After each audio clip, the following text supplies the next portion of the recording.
Ya, ini sebuah lagu dari Pak Didi Kempot ya. Iya, Pak Didi Kempot almarhum ya, yang udah meninggal 1 tahun yang lalu ya. Semoga amal ibadahnya beliau diterima di sisi Allah Subhanahu wa taala. Coba. Rama itu sapa wong sing ora kangen atau bojo pengen turu angel merem. Percaya aku kuat no hati.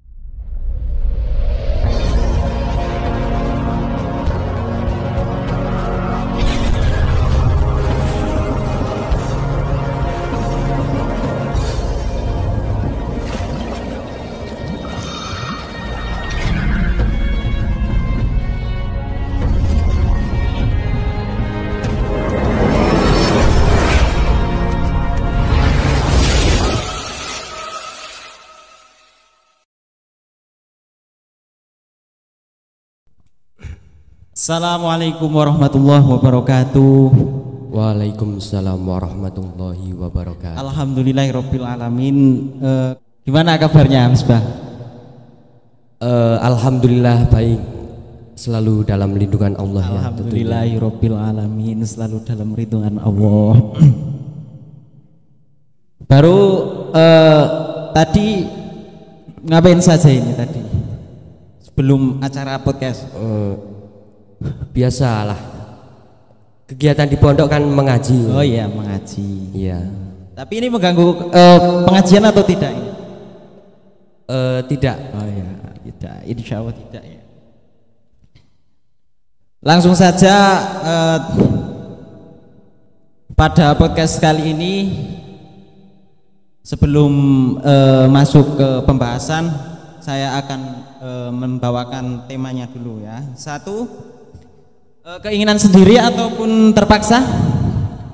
Alhamdulillah keinginan orang tua ya. Tentunya. Iya. Yang kedua, ya nanti bisa kita bahas lebih lebar lagi. Yang kedua, sebenarnya menurut saudara atau menurut Kang Misbah sendiri lebih enak di pondok atau di rumah? Karena ini sebuah keinginan orang tua, tentu saja lebih enak di rumah ya, tentunya ya. Iya. Di rumah ya tentunya. Yang ketiga, lebih suka membaca atau menulis? Lebih suka menulis. Menulis ya. Menulis. Lebih suka memahami atau menghafal? Lebih suka memahami. Lebih suka memahami. Ya.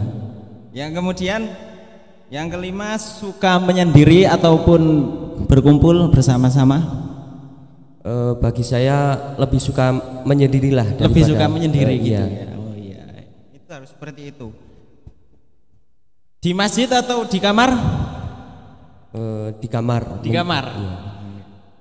Kemudian pertanyaan terakhir, hiburan apa saat sedang galau, gundah, gelisah saat di pondok? Hiburannya itu apa? Ya kadang berhayal, kadang bernyanyi lah. Bernyanyi. Iya. Itu salah satu hiburan yang menjadi pembahasan nanti ya terakhir untuk podcast kali ini. Langsung saja kita buka pembahasan pertama ya. Tadi saudara memilih karena terpaksa ya, karena terpaksa. Berarti dasar mondok pertama kali di Miftahul Ulum itu tidak ada keniatan dari diri sendiri dulu gitu ya, atau gimana sebenarnya ceritanya itu gimana awal mula Kang Misbah mondok itu? Awal mula kan disuruh orang tua ya. Tapi keinginan sendiri kan gimana ya, mau sekolah gitu. Sekolah gitu. Kata tetangga kalau nggak sekolah nggak boleh nikah gitu.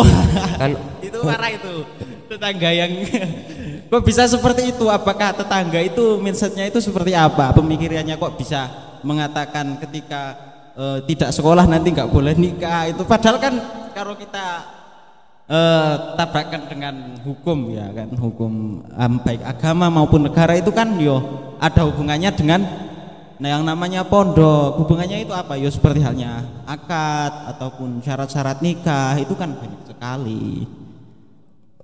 Entah ya mungkin mereka hanya sekedar menakut-nakuti lah. Iya, gitu katanya ya? Kalau nggak punya ijazah sekolah, katanya nggak boleh nikah. Gak boleh. Iya. Loh, yang penting kan ada duit, oke, kan wajah ganteng, gagah seperti Anda itu kan cocok nikah ya. Kemudian tadi berarti awal mulanya itu karena terpaksa pertama kali. Katanya saudara Misbah ini dulu mempunyai cerita yang bukan mengenaskan ya bahasanya. Mengenaskan itu yo seakan-akan jelek banget. Cuma masa lalu Misbah sendiri itu gimana dulunya itu? Ya. Katanya ada cerita-cerita itu temannya sekolah ke selatan tapi saya ke utara sendiri gitu atau gimana cerita? Ya memang begitu kenyataannya. Iya. Nah itu cerita lebih lanjutnya itu gimana? Itu kan anak-anak yang lain pada sekolah maksudnya satu gerombolan lah. Satu gerombolan. Tapi gitu ya. Berarti Anda itu termasuk gerombolan anak-anak tersebut? Oh bukan. Menyendiri iya. Gitu. Tapi sebenarnya keinginan hati itu gimana? Apakah ingin ikut gerombolan tersebut atau emang pengen? Ya tahu sendirilah anak remaja itu kan sukanya yang gerombol-gerombolan. Gerombol ya. Gitu ya. Oh gitu ya. Nanti dikira orang cupu, orang yang nggak punya teman gitu ya. Emang seperti itu. Setelah itu sampai lulus nggak itu sekolahnya? Alhamdulillah sampai lulus. Sampai lulus ya. Oh saya kira tidak sampai lulus, potongan seperti Anda. Ya, berarti tadi keinginan orang tua ya, orang tua. Kemudian sebenarnya lebih enak di pondok atau di rumah? Ya karena keinginan orang tua ya, tentu saja lebih enak di rumah ya. Karena kok enak di rumah? Padahal pernah ya, kita kan dulu pernah ngobrol bareng seperti itu ya kan, katakanlah saat di kamar itu atau saya sering ke komplek untuk berjalan-jalan terus menanyai anak-anak itu saya pernah menanyai Anda lebih condong ke seakan-akan yang Anda ceritakan itu banyak tidak enaknya gitu loh saat di rumah itu, diantaranya seperti halnya saat di rumah itu disuruh menggembala ya kan, menggembala kambing dan disuruh ke sawah, disuruh mengarit dan yang lain-lainnya. Itu apa benar atau tidak itu seperti itu? Ya memang benar, tapi sebuah kesenangan itu kan kalau dilakukan kan maksudnya gimana ya, perkara yang senang itu kalau kita lakukan itu ringan, menjadi ringan semua. Iya. Tapi kalau kita pikirkan kembali ya, kalau di pondok itu kan sebenarnya kita itu ya seperti halnya dirajakan gitu loh. Kok bisa dirajakan? Yo karena uang kita tinggal minta ya kan, uang tinggal minta terus tidak ada beban. Ya paling beban apa? Cuma menghafalkan ataupun membaca, menulis dan yang lain-lainnya kan. Itu seperti itulah. Adapun ketika di rumah itu disuruh untuk ke sawah, disuruh untuk ngarit itu wah kalau saya sih lebih baik saya sendiri loh. Kalau saya sendiri lebih baik di pondok gitu. Ya itu bagi saya ya, untuk melatih kedewasaan saya saat nanti kalau berumah tangga biar gak istilahnya kagok lah, kagok gitu ya. Memang perlu adanya latihan. Tapi setelah sekian tahun Anda di sini, hitungannya berarti sekitar 2-3 tahun Anda di sini sudah pernah merasakan kebahagiaan di pondok yang memang sampai ke hati atau belum? Ya kebahagiaan biasa lah. Kebahagiaan nggak sampai ke hati. Oh, nggak sampai ke hati ya. Yo, berarti seakan-akan masih tergantung dari paksaan orang tua tadi atau gimana sebenarnya? Apakah masih tidak terima atau bagaimana? Ya tentu saja masih dalam paksaan, tapi lama kelamaan juga kan bisa beradaptasi sendirilah. Iya. Beradaptasi, alhamdulillahirabbil alamin seperti itu ya. Bisa beradaptasi. Ya semoga saudara atau Kang Misbah ini bisa beradaptasi lebih jauh ya, bisa tentu memahami dan bisa memaknai apa itu mondok gitu ya, lebih paham lagi tentang tujuan apa untuk dipondokkan oleh orang tua seperti itu. Kemudian lebih suka membaca atau menulis tadi saudara Misbah, Kang Misbah ini menjawab lebih suka menulis. Menulis ya. Kenapa kok bisa menulis? Ya menulis masa lalu yang. Menulis masa lalu. Lo kok bisa menulis masa lalu? Karena sebuah masa lalu perlu kita ingat-ingat kembali. Lah bukannya ada sebuah lagu itu loh, masa lalu biarlah masa lalu atau gimana itu kok? Kan masa lalu itu jangan kita ambil hati gitu. Kita biarkan saja, sudah terjadi dan sudah terlewat. Kalau ingin kita ingat-ingat terus, nanti akan menjadi sebuah kenangan yang menyakitkan gitu loh. Ya enggak gitu, buat pelajaran kita yang kehidupan yang kedepannya lah. Kehidupan kedepannya. Ya. Buat intinya buat motivasi. Ya. Lah sekian setelah beberapa lama di sini itu sudah mempunyai misalnya tulisan yang paling berkesan di hati Anda itu apa? Apa ya? Kalau misalnya tulisan yang berbentuk syair ataupun pantun ataupun puisi. Enggak, cerita awal mula mondok di sini ya. Iya. Saya catat di buku ya. Buat kenang-kenangan masa lalu. Kalau nanti udah punya anak cucu gitu, sudah punya itu buat kenang-kenangan ya. Buat kenang-kenangan. Ya. Ceritanya itu gimana itu saat awal mula mondok? Ya nangis gitu ya. Nangis walaupun sudah tua gini masih nangis. Sudah tua seperti itu masih nangis padahal brengosnya sudah kabel sekali itu. Lah terus setelah itu gimana? Berarti awal mondok ya tadi.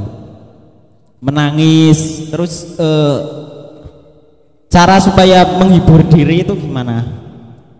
Ya kan tadi udah saya sebutkan ya. Yang pertama cukup berhayal sendirilah. Cukup berhayal sendiri. Ya gitu sama ya. Bernyanyi-nyanyi lah. Bernyanyi-nyanyi. Ya, bernyanyi-nyanyi saat sedang sedih ataupun saat sedang galau, rindu rumah itu bernyanyi gitu ya. Oh ya emang harusnya seperti itu ya. Ketika kita ada masalah ataupun kita ada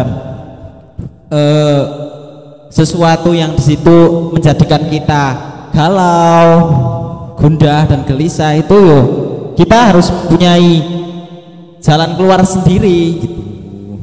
Kalau yang lain-lainnya misalnya, kenapa kok Anda lebih suka menyanyi?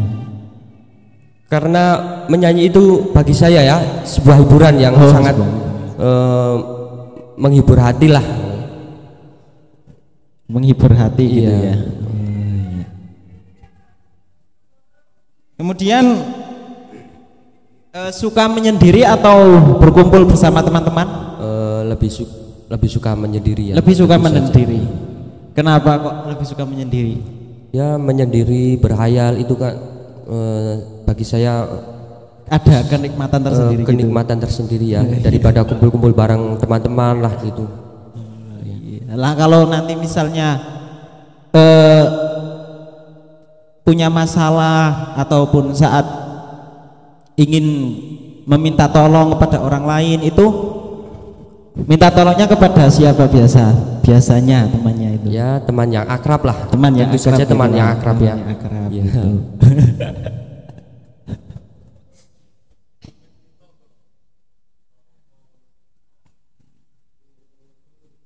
Terus pengalaman atau mungkin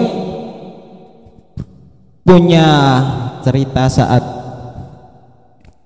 dimana menyendiri itu terasa lebih nikmat ataupun terasa lebih bahagia itu gimana ceritanya? Cara tingkat menghayalnya itu apakah lebih nyaman sendiri ataupun gimana gitu? Ya tentu saja kalau berhayal itu ya lebih nyaman sendiri tentu saja ya. Kalau lagi kumpul-kumpul kan suka rame lah. Suka rame gitu ya. Tidak menenangkan pikiran gitu ya bahasanya. Kemudian yang keenam suka di masjid atau di kamar? Di kamar. Di kamar. Iya. Ya. Kenapa kok di kamar? Karena gimana ya? Tidurnya di kamar itu los lah. Los gitu nggak ada dibangunin untuk sholat lah gitu. Loh, kalau di masjid kan baru tidur 2 menit lah dibangunin untuk sholat. Sholat gitu. Ya, kok bisa seperti itu pemikirannya? Karena gimana ya? Yang penting saya betah dulu ya di pondok gitu ya. Yang penting betah dulu. Prinsip saya yang penting saya betah, meskipun 7 tahun di pondok itu yang penting saya betah dulu gitu ya. Yang penting orang tua bahagia lah. Yang penting orang tua bahagia lihat gitu. Anak di pondok. Oh iya. Gitu, ya.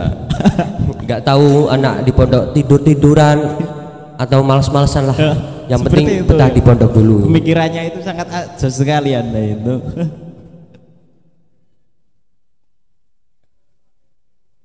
Tadi yang terakhir ya, hiburan apa saat sedang galau di pondok? Menyanyi ya, menyanyi. Iya. Coba praktekkan ketika ada sedang bernyanyi gitu. Bernyanyi? Iya. Lagunya sembarang ya? Sholawat atau apa gitu. Sholawat. Kalau sholawat saya jarang nyanyi lah. Jarang nyanyi ya, karena saya bukannya nggak bisa sholawat ya, tapi kurang minat bersolawat. Kurang minat untuk bersolawat.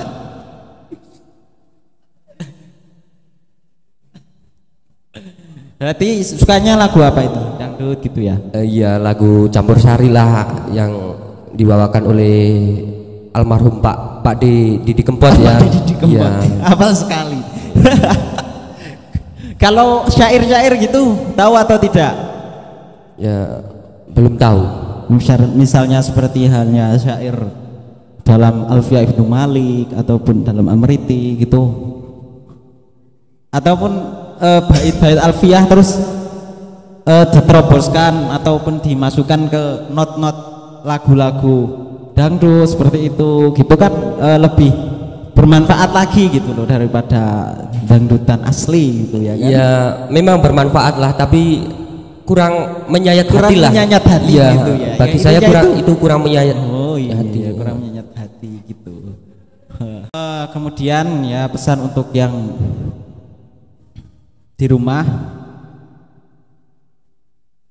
Pesan yang di rumah. Pesan untuk orang-orang yang di rumah mungkin, ataupun orang tua yang sedang di rumah, ataupun anak-anak yang sedang di rumah. Pesan untuk orang-orang tua yang ada di rumah, doakan saja ya anak-anaknya yang mondok ya, semoga mendapat ilmu yang manfaat. Amin. Berkah. Amin. Fidini wa dunya hadal akhirah ya. Amin. Tentu saja. Amin. Dan semoga orang tua para santri-santri yang mondok, amin ya, semoga diberi kesehatan, diberi kelancaran dalam mencari rezeki ya, tentu saja, biar bisa mondok lebih lama lagi. Iya. Ya, mungkin itu saja podcast kali ini. Apabila ada ucapan ataupun perkataan yang tidak berkenan pada hati penonton semua, kami dan narasumber tadi meminta maaf yang sebesar-besarnya. Jangan lupa subscribe di channel Miftahul Ulum Yahyawiyah ya, jangan lupa subscribe. Dari kami tentunya banyak kesalahan. Allahul muwaffiq ila aqwamit thoriq. Wassalamualaikum warahmatullahi wabarakatuh. Waalaikumsalam warahmatullahi wabarakatuh.